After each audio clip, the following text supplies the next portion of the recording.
Bom, vamos continuar aqui com o nosso raciocínio então.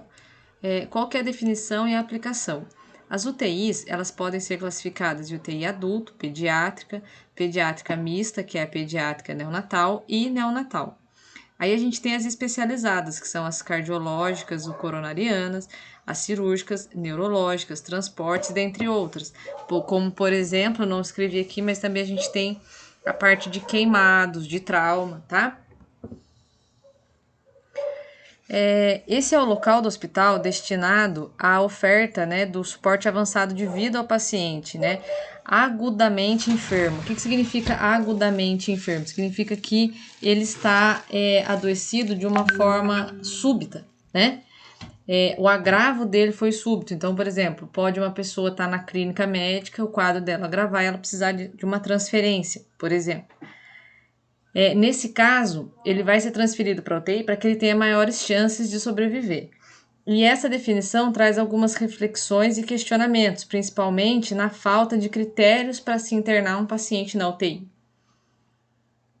Olhando de um modo geral e pensando no território como um todo, então se a gente parar para pensar no Brasil, né, em todo o seu território, não olhando apenas aqui a nossa região do Vale do Paraíba, a gente pode se deparar com algumas situações. Por exemplo, pacientes crônicos e sem qualquer prognóstico, sem mais condições terapêuticas, sem nenhum esforço ou tecnologia disponível que possa reverter seu quadro terminal de saúde, causando apenas um prolongamento do estado de terminalidade desses indivíduos em especial. A gente já viu alguns casos, né, alguns relatos, onde a família até manifestou certa revolta quando foi dado alta para o paciente. Não foi dado alta porque ele melhorou, foi dado alta porque ele tornou-se um paciente paliativo, né, de cuidados paliativos.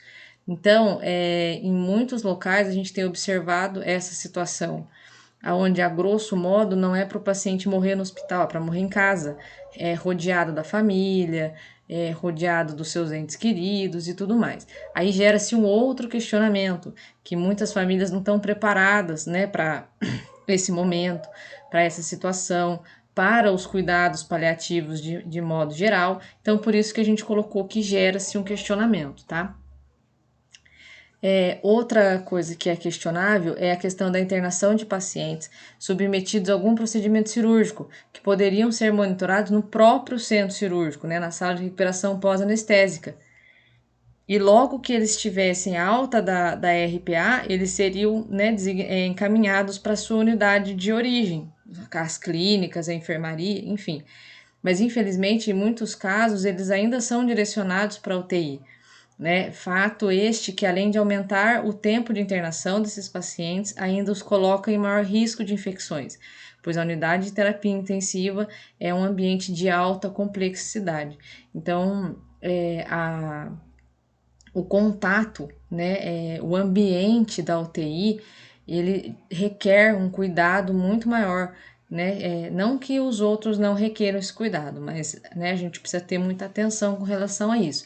E o paciente fica exposto, né, a muitas coisas.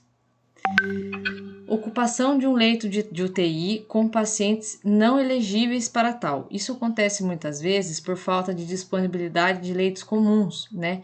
Isso pode gerar um problema para o paciente dentro dos critérios, ou seja, pacientes agudamente enfermos que tenham chances de sobreviver, que acabam às vezes agravando sua situação de saúde ou até levando a óbito por falta de leito em UTI. A gente tem visto um pouco disso agora com as notícias, né?